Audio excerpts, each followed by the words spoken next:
Assalamu alaikum. Good to have you at Urdu Audiobook.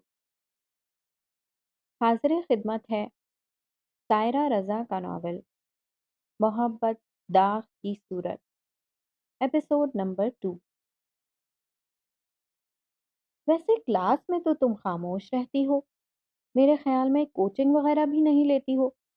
Notes की बहुत तारीफ कर रही थी टीचर। क्या अपने मामूओं से बनवाती हो या किसी से खरीदती हो? वैसे तुम खरीदने वाली लगती तो नहीं हो। कहने वाली ने उसे सर से पैर तक देखा और फिर ताईदन अपनी हमनवा दोस्तों को भी। सही कह रही हो, मैं वाकई नोट्स खरीदने वाली नहीं हूँ। और मेरे मामू, बड़े मामू की वर्कशॉप है जहाँ स्पेयर पार्ट्स का काम होता है, और छोटे मामू मैट्रिक फेल हैं। मैं ये नोट्स लाइब्रेरी में जाकर बनाती हूँ। टीचर के लेक्चर नोट कर लिए जाएं, क्लास में दिमाग हाजिर रखा हो, और छोटे से छोटे टॉपिक के लिए भी कम से कम 4 किताबों से रेफरेंस ले लिया जाए, तो तुम सब भी इससे भी अच्छे नोट्स बनाकर वाह वाह समेट सकती हो। उसने बहुत धीमे लहजे में नुस्खे कीमिया बयान किया। वो आगे बढ़ रही थी। ढेर खुद बहुत छट रहा था उसे रास्ता देने के लिए। मैं वहीं जा रही हूँ, चाहो तो आप सब भी आ सकती हो। उसने आखिरी जुमला किसी कदर तेजी से कहा था और उससे बढ़कर तेजी दिखाते हुए वो क्लासरूम से बाहर निकल गई। हर तारीफ व तनकीद से परे शिजरत बहुत खामोश कैफियत के जेर असर अखबार चेहरे के आगे फैलाए बैठी थी। उसके रोल किए पराठे में भिंडी की भरत थी, मगर ना तो अखबार पढ़ा जा रहा था और ना ही शदीद भूख के बावजूद वो खाने से लुत्फ उठा रही थी। बस निवाले हलक से उतर रहे थे। वो सतर सतर पढ़ रही थी, मगर गायब दिमागी किसी कैफियत थी। उसका सारा ध्यान क्लास फेलोज की गुफ्तगू में अटका था। तुम्हारे पेरेंट्स बहुत खुश होते होंगे वाला कयाफा उसके लिए एक तकलीफ से था, अरमान था जो हसरत में तब्दील हो चुका था, और जैसे अब वो इस हसरत को भी फरामोश कर चुकी थी। उसके अब्बू उस वक्त उसे छोड़कर गए थे जब बच्चों के तालियां पीटने और हंसने रोने को ही सराहा जा सकता है। यानी वो छठे बरस में थी जब वो फौत हो गए। पढ़ाई लिखाई के हवाले से सराहे जाने का दौर शुरू होने से पहले ही। यकीनन अगर वो आज होते तो उनसे ज्यादा सराहने वाला इस पूरी दुनिया में कोई और ना होता, मगर वो नहीं थे। अम्मी थी और दीगर बहुत से लोग भी थे, मगर उन सबको शिजरत की कामयाबियों से कोई सरोकार नहीं था। ये नहीं था कि वो उससे जलते थे या किसी भी किस्म का उनादो बुग़्ज़ था। दरअसल मुहसना और दीगर अहले खाना इदराक रखते ही न थे कि शिजरत कितनी काबिल है, कितनी मेहनती है और कितनी कामयाबियां समेटती है। मोहसिना ये ज़रूर चाहती थी कि वो पढ़े लिखे और ज़रूर ही कुछ बन जाए। उसके स्कूल की इतनी अहमियत थी कि वो उसका यूनिफॉर्म धो देती थी और इस बात का ध्यान रख लेती थी कि कोई ना कोई सूखा सालन, आलू की भुजिया या कभी कभार अंडा लाजमी सुबह सवेरे मौजूद हो, जिसे वो उसके लंच के पराठे में रोल कर सकें। उसकी किताबों के ढेर को संभाल कर रखती थी और एक वरक भी जाया न जाने देती। यहाँ तक कि गोला बनाकर फेंके कागज को भी हाथों से प्रेस करके सीधा कर लेती और उसे दिखाकर कतन बेकार की तसल्ली के बाद जाया करती। घर का माहौल कतन इल्मी नहीं था। बड़े मामू ने बड़े बेटे को अपने साथ वर्कशॉप ले जाना शुरू कर दिया और लड़कियां भी माओ के साथ हाथ बटाते बटाते घर में ही रह गईं और फिर बहुत कम उम्री में ही अपने घरों की हो गईं। ऐसे लापरवाह माहौल में शिजरत की जहानत तो मेहनत खुदादाद थी और शौक मरहूम वालिद की जानिब से लहू में गर्दिश करता था। वो स्कूल टीचर थे और मोहसिना फ़कत इतना पढ़ना लिखना जानती थी कि गुजारा हो जाए। कमा के लाने के लिए शौहर थे, घर कैसे चलाना है इसकी गाइडलाइन भी दे देते, और मोहसिना उन औरतों में से थीं जो बिना रद्दो-कत के शौहर के बताए रास्ते पर चलती हैं कि वो बिल्कुल दुरुस्त कहते हैं। اور ماسٹر عبدالرحیم تو پھر سچ مچ شاندار انسان تھے۔ زندگی نے مہلت نہ دی، ابھی تو صرف پوری بے اور آدھی بے کا فرق بتایا تھا، اردو اور انگلش میں نام لکھنا سکھایا تھا، اس کے ساتھ لہک لہک کر 5 کے پہاڑے یاد کیے تھے: 2 ایکم 2، 2 دونی 4، 2 دائیں 10، کہ زندگی کی بس ہو گئی۔ شہر کے دوسرے کونے کے کرائے کے گھر میں عدت گزارنی بھی مشکل تھی۔ وہ تھوڑا بہت سامان سمیٹ کر ہمراہ بچی بھائیوں کے گھر لوٹ آئیں۔ بھائیوں نے کوئی دعویٰ نہیں کیا تھا، سر پر ہاتھ بھی نہ رکھا، بنا کچھ کہے سنے سامان کو سوزوکی میں چڑھاتے رہے۔ بھابھیوں کو اندازہ تو ہو چکا تھا کہ یہ زندگی بھر کی ذمہ داری سر پر پڑی ہے، مگر وہ بھی ماں بیٹی کو خود سے لگائے ہچکیاں بھر بھر کے روتی تھیں۔ جوان نند، کمسن بچی، یہ محسنہ کے ابا کا بھی گھر تھا اور وہ اس میں برابر کی حصے دار تھیں، مگر شادی کے بعد اب یہ بھابھیوں کا گھر تھا اور محسنہ احسان مند تھیں۔ انہیں مرحوم ابا اماں کا کمرہ دے دیا گیا، ایک الماری، پلنگ، 4 کرسیاں، میز چٹائی۔ برتن محسنہ نے خود ہی لا کر باورچی خانے میں رکھ دیے۔ بھابھی نے پرانا کولر پھینک کر محسنہ کا نیا کولر اسٹینڈ میں رکھا تو محسنہ نے کروشیا کا بنا کولر پوش بھی نکال کر اوپر ڈال دیا۔ عدت میں 4 ماہ تک گھر سے نہ نکلنے کا حکم ہے، مگر گھر کے اندر کونا لینے کی اجازت کوئی نہیں دیتا۔ 4 دن تک بھابھیوں بھتیجوں نے کھانا پانی رکھا اور 5ویں دن محسنہ خود ہی صبح سویرے اٹھ کر آٹا چھاننے لگی۔ سب کو ناشتہ دیتے دیتے سوئی 10 سے اوپر چلی گئی۔ بڑی بھابھی ٹوکری ہاتھ میں لے کر سبزی لینے جا رہی تھی۔ آج کیا پکائیں محسنہ؟ یہ بھی روز کی مصیبت ہے، اب تم ہی بتا دو۔ مٹر آلو بنا لیتے ہیں، ساتھ ٹماٹر کی چٹنی۔ محسنہ نے بھی کام میں جتے جتے ہی جواب دیا، جیسے یہ روز کا معمول ہو۔ 3 دن سے گھوم پھر کے گوشت یا چاول ہی بن رہے ہیں۔ ساتھ وجہ بھی بتا دی۔ ہاں یہ بھی ٹھیک ہے، چھوٹی بھاوج نے تائید کی۔ اور یوں زندگی ایک نئے ٹریک پر یوں چڑھی اور بھاگنے لگی جیسے صدیوں سے بس یوں ہی ہوتا رہا اور ہوتا رہے گا۔ ایک بے حد نارمل زندگی، صبح اور شام کی ایک دوسرے کو پچھاڑنے کی کوشش۔ گھر کا ماحول خوشگوار ہی رہا۔ بیوہ نند مالی لحاظ سے بوجھ نہیں بنی تھی، اسے میاں کی پینشن مل جاتی تھی جو بہت قلیل رقم تھی، مگر ان ماں بیٹی کے لیے کافی تھی۔ 90 کی دہائی کا آغاز تھا، سادگی کا زمانہ تھا۔ اورنج کلر کے 101 صابن سے مائیں کپڑے بھی دھو لیتی اور بعد میں بچوں کے سر بھی۔ منہ دھونے کا الگ صابن، اماں اپنے ہاتھ پر صابن رگڑتی اور ایک ہاتھ سے 4 بچوں کے منہ نپٹا دیتی۔ لباس ضرورت کی طرح استعمال ہوتا، نہ کہ نمائش کے لیے۔ خوراک کے نام پر بھی سادگی، کبھی کبھار ناشتے کی حلوہ پوری، بچے ریوڑیاں اور پاپڑ کھاتے۔ امیروں کا پتہ نہیں، غریبوں کے گھر میں پھل تبرک ہی کی طرح آتا تھا اور تقسیم ہو جاتا تھا۔ محسنہ کے لیے یہ سب کچھ معمول کا حصہ تھا۔ وہ اسی گھر سے 8 سال پہلے رخصت ہوئی تھیں تو آسانی سے ایڈجسٹ ہو گئیں، مگر شجرت، وہ اپنے ابو کی اکلوتی لاڈو تھی۔ ابو اسے بات بے بات سراہتے تھے۔ وہ محسنہ سے زیادہ عبدالرحیم کے قریب تھی۔ ابو بوائز اسکول ٹیچر تھے، مگر وہ اسے ساتھ لے کر جاتے۔ وہ چاک اور ڈسٹر پکڑے کمرہ کمرہ گھومتی۔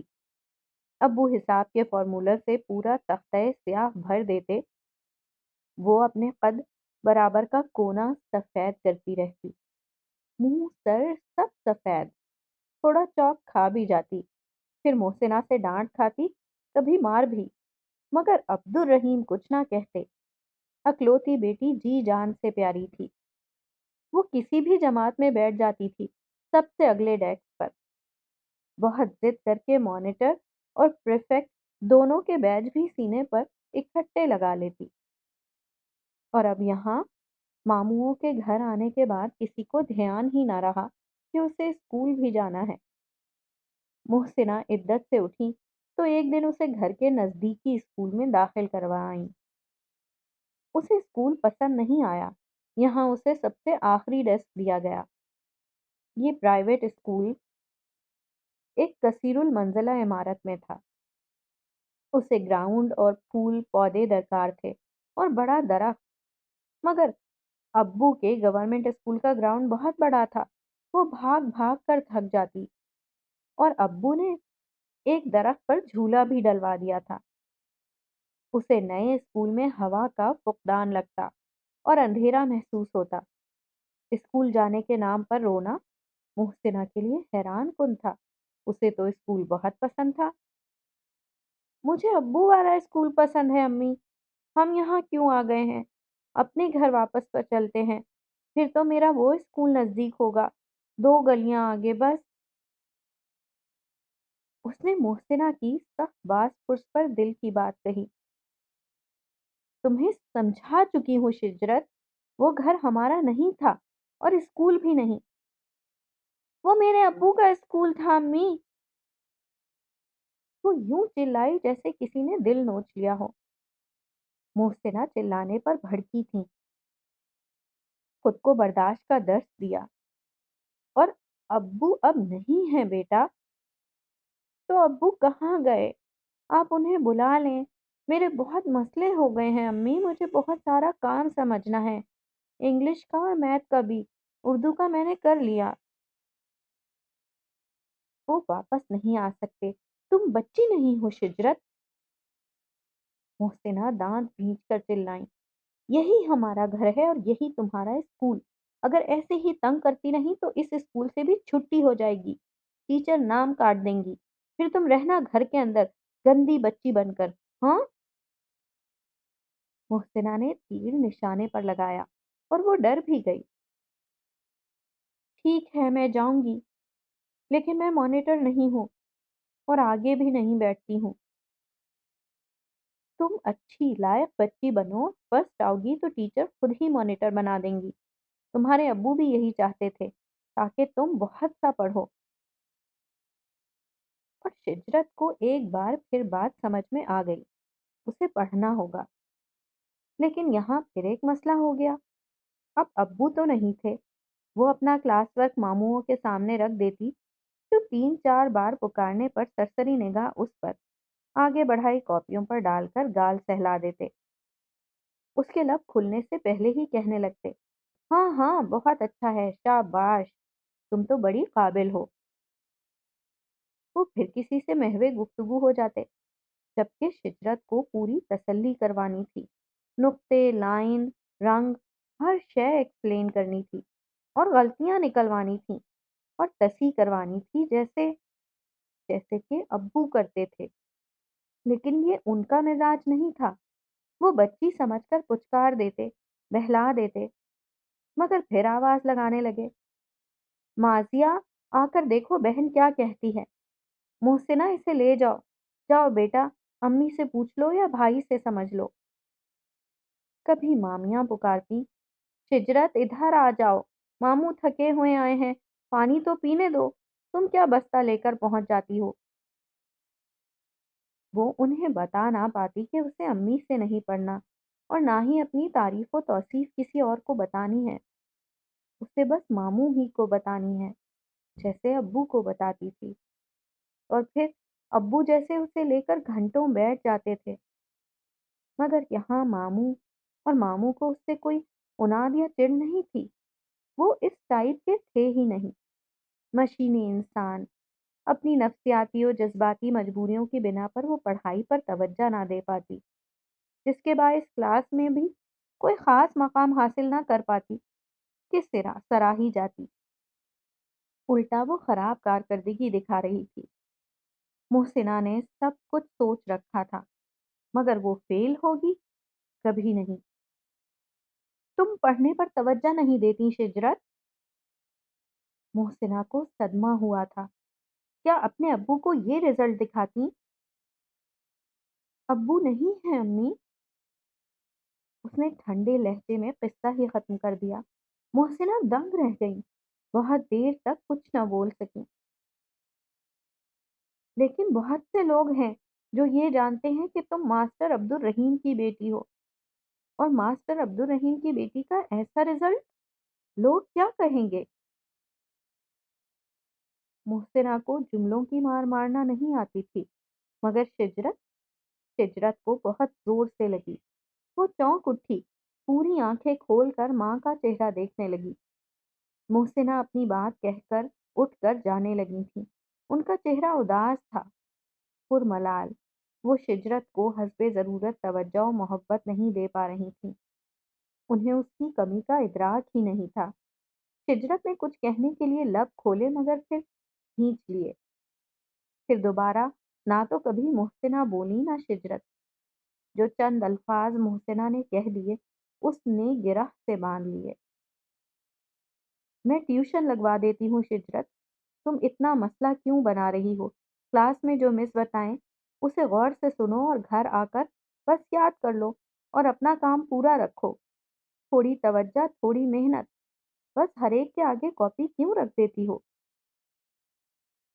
उसके ये कहने पर कि उसे कुछ याद नहीं होता, समझ में नहीं आता, मुहसिना ने हल बताया था। शिजरत ने सोचा, यानी जरा सा और तवज्जो और हर शय को याद कर लेना, ये तो इतना मुश्किल काम नहीं। फिर तुमने भी तो अपने अब्बा की तरह टीचर बनना है ना? मुहसिना ने गरम लोहे पर चोट लगाई। हाँ, वो तो मुझे बनना है। उसके इरादे वाजे थे। तो बस, जो करना है तुम्हें खुद ही करना होगा। मुहसिना उठ गईं। उन्हें किचन में बहुत काम थे। रिवायती मुतवस्सत घराने की तरह यहाँ काम के पीछे लड़ाई नहीं थी। मुहसिना कतन भाभीयों की चाकरी नहीं करती थीं, मगर इतने भरे पूरे घर में वो एक काम भी अपने जिम्मे ले लेती तो घंटों गुजर जाते। मिलजुल कर ही काम होते थे। बड़ी भाभी कपड़े धोती तो छोटी भाभी झाड़ू पोछा करती। मोहसिना किचन देख लेती। कभी तरतीब बदल जाती, मगर फारिग बैठने की गुंजाइश कतई नहीं थी। शाम के वक्त मदरसे से वापसी के बाद माएँ चीख चीख कर बच्चों को दरी डालकर बिठा देती कि होमवर्क कर लें। वो सब बैठ जाते, मगर फिर पेंसिल रेजर पर हंगामे होते, झगड़ते, छीना झपटी में वक्त गुजरता। इस हंगामे में शिजरत के लिए एक लफ्ज पढ़ना भी अजाब हो जाता। वो खामोशी से बैग लेकर पिछली सीढ़ियों पर आ बैठती। मोहसिना का बताया नुस्खे कीमिया अब हर मसले का हल था। वो हर शय को याद करती। हलक खुश्क हो जाता, मगर रट्टे लगाती रहती। और फिर कभी स्कूल से शिकायत ना आई, फिर कभी वो फेल ना हुई, फिर कभी उसने अपनी कॉपी किसी के आगे ना रखी, ना कुछ पूछने के लिए, ना बताने के लिए, और ना ही दिखाने के लिए। जबकि अब उसकी कॉपियां स्टार्स से और रिपोर्ट कार्ड गुड से भरी होती थी। उसकी जिंदगी का मकसद कोर्स की किताबों को रटना था, घोल कर पीना था। वो हाईएस्ट नंबर लेकर घर पहुंचती थी, मगर अब ना तो चेहरा खुशी से तमतमाता था, ना कुछ बताने के जोश से लब कपकपाते थे, ना दिखाने के शौक में वो भागी फिरती थी। मोहसिना ने कभी पूछा ही नहीं कि वो जो रातों को जाग जाग कर याद करती है, उसका नतीजा क्या निकलता है। जबकि वो सुबह गैर इरादी तौर पर मोहसिना को मुसल्ले पर बैठे देखकर कह चुकी थी, अम्मी दुआ करें मेरा टेस्ट अच्छा हो जाए। मोहसिना ने जवाब ना दिया। दुआ के बाद कमरे में फूंक मारी तो वो खुद ब खुद फूंक के दायरे में शामिल हो गई। वो नाश्ते में गरम चाय के बड़े बड़े घूंट लेते हुए भी किताब पर ही नजर दौड़ा रही थी, मगर घर लौटने पर मोहसिना ने एक बार भी ना पूछा कि टेस्ट कैसा हुआ। वो मुंतजिर ही रही। सब घर वाले ये जरूर जानते थे कि शिजरत पढ़ाकू है, एक पढ़ने लिखने वाली सीधी बच्ची, मगर कितनी काबिल, कितनी ज़हीन है, इसकी गहराई में कोई नहीं उतरा। हाँ, वो मेहनती है जुनून की हद तक, और कभी नाकाम नहीं हुई। महीने में एक आध बार मामू उसकी मिसाल देते कि अक्ल सीखो शिजरत से, कितनी काबिल है। لیکن اس کی قابلیت کس درجے کی ہے نہ کبھی کسی نے جانا اور نہ سراہا۔ لیکن پھر ایک روز اور ایک دفعہ چھوٹے ماموں ساری زندگی ڈیلی ویجز پر کام کرتے رہے، ملی ملی نہ ملی۔ اپنے اکلوتے بیٹے کے لیے وہ ایسی امید و بیم والی زندگی پسند نہیں کرتے تھے، نوکری ہو تو سرکاری، کم کام، جیے مرے تنخواہ ملے گی، پھر آخر میں ایک ڈھیری نوٹ اور پینشن الگ، دوا دارو بھی ملتا ہے۔ پہلے شہزاد کو سرکاری اسکول میں داخل کروایا گیا، پھر جب ارادہ کر لیا کہ اسے فوج میں بھیجیں گے تو اپنے حساب سے ایک اچھے پرائیویٹ اسکول میں داخلہ کروا دیا۔ وہ اچھا تو پتہ نہیں کتنا تھا، مہنگا البتہ خوب تھا۔ شروع کے سال تو وہ پاس ہوتا رہا، مگر اب کچھ سالوں سے رزلٹ خراب سے خراب تر ہوتا چلا گیا، یہاں تک کہ وہ فیل ہو کر اس کلاس میں اٹک گیا۔ یہ سب کے لیے شرمندگی آمیز صدمہ تھا، جبکہ ماموں کے لیے معاشی دھچکا، یعنی کہ یوں ہی فالتو میں اسی پچھلی کلاس میں سال گزارا جائے گا، وہی کتابیں، کاپیاں اور فیس۔ وہ دندناتے ہوئے اسکول پہنچے اور بدبداتے ہوئے گھر لوٹے۔ پرائیویٹ اسکول کی پرنسپل کو انگلش بولنی آتی تھی۔ 37.5 منٹ کی گفتگو میں اس نے انگلش بول بول ماموں کا دماغ شل کر دیا۔ ماموں ایک جملہ تک نہ سمجھے، مگر یہ ضرور جان لیا، ذلت کسی بھی زبان میں کی جائے حرف بحرف پتہ لگتی ہے۔ اتنا نالائق بیٹا! سمجھ میں نہ آیا کس منہ سے پرنسپل سے درخواست کریں کہ اسے پروموٹ کر دیں۔ وہ سر دھڑ کی بازی لگا دیں گے اسے لائق بنانے کے لیے۔ شجرت شجرت بات کرے گی پرنسپل سے، اتنی موٹی کتابیں تو پڑھتی ہیں انگلش کی۔ شجرت نے حیرت سے سنا اور کوئی بھی تسلی دیے بنا، یقین دلائے بغیر ماموں کے ساتھ نکلی۔ اس نے پرنسپل کا حرف حرف سمجھا کہ وہ اس سے اردو میں ہی بات کر رہی تھی، اور جس کا لب لباب یہ تھا کہ شہزاد ریاض انتہا درجے کا نکما اور لاپرواہ لڑکا ہے، اسے ایک کلاس آگے بڑھانے کی نہیں پیچھے بھیجنے کی ضرورت ہے۔ ماموں کے چہرے کا رنگ بدلتا جاتا تھا۔ شجرت کو وعدہ کرنا پڑا، اور چونکہ بقول پرنسپل خود اتنی پڑھی لکھی، سنجیدہ، قابل لڑکی دکھائی دیتی ہے تو اسے ہی اپنے بھائی کو پڑھانا ہوگا۔ ماموں خوش ہو گئے اور شہزاد بھی۔ نئی کتابیں خرید لی گئیں اور شہزاد دوستوں کے سامنے ہیٹی سے بچ گیا۔ کام ہو گیا تھا، سب نے مانا شجرت بہت عقل مند ہے، کیسے پرنسپل کو قائل کر لیا، ہائی واہ! لیکن مگر ارے اگلا دن حیران کن تھا۔ شجرت ماموں یا شہزاد کی طرح وقتی جان چھڑا کر وعدہ کر کے نہیں آئی تھی۔ اس نے جو کیا وہ کسی کے وہم و گمان میں بھی نہیں تھا۔ وہ فرسٹ ایئر میں تھی اور شہزاد 6 کلاس میں، قد میں دونوں برابر لگتے تھے تقریباً۔ اس نے شام کو ہاتھ میں موٹا ڈنڈا پکڑا، اسے پاس بٹھا لیا، اور پھر اللہ دے اور بندہ لے، ڈانٹ ڈانٹ کر، کان مروڑ کر، بالوں کے گچھے ہاتھ میں پکڑ پکڑ کے، اور آخر میں ڈنڈے سے مار مار کے اسے پڑھانا شروع کر دیا۔ ارے کیا جان لینی ہے لڑکے کی! چھوٹی مامی کا دل بند ہونے لگا۔ خبردار مامی، آپ کا کیا خیال ہے؟ میں وقتی فائدہ حاصل کرنے کے لیے جھوٹا وعدہ کر کے آئی ہوں۔ پہلے سیمسٹر میں اچھے نمبر نہ لایا تو دوبارہ بھیج دیں گے پچھلی کلاس میں، اسے انسان کا بچہ بننا ہی ہوگا۔ جملے کے انت میں کتاب اس کے سر پہ برسا دی، جو گنگ سا سن رہا تھا۔ ٹھیک ہے، تیرے لاڈ پیار نے ہی یہ دن دکھایا ہے۔ ماموں نے مامی کو جھاڑ دیا، جیسے دل چاہے پڑھانا، بس اسے پاس ہونا ہے۔ فوج میں بھیجوں گا، اگر کہو تو چمڑے کا بیلٹ بنوا کر لا دوں۔ ہاں؟ سب کے کھلے منہ پر ہاتھ ٹک گئے، اور 4 ماہ بعد شہزاد کلاس میں 5ویں نمبر پر آیا تھا۔ ابھی یہ حیرت آمیز خوشی ہی کم نہ ہوئی تھی کہ محلے کے معتبر پڑھے لکھے بندے عبد الغفور صاحب نے ماموں کو روک کر شجرت کی تعریف میں زمین آسمان کے قلابے ملانے شروع کر دیے۔ ان کی دونوں بیٹیاں 9th کلاس میں اچھے نمبر لائی تھیں اور وہ شجرت سے میتھ پڑھتی تھیں۔ اگر آپ کو برا نہ لگے تو میں بیٹے کو بھی 8ویں جماعت کے حساب کے لیے بھیج دوں۔ بیٹیاں بہت تعریف کر رہی تھیں بچی کی۔ پڑھائی کے معاملے میں بہت سنجیدہ ہے۔ شہزاد کو بھی اسی نے چلایا ہے۔ ویسے تو شجرت سے سیکھا حساب یہیں اسے کروا رہی ہیں مگر وہ ان کے ہاتھ ہی نہیں آتا۔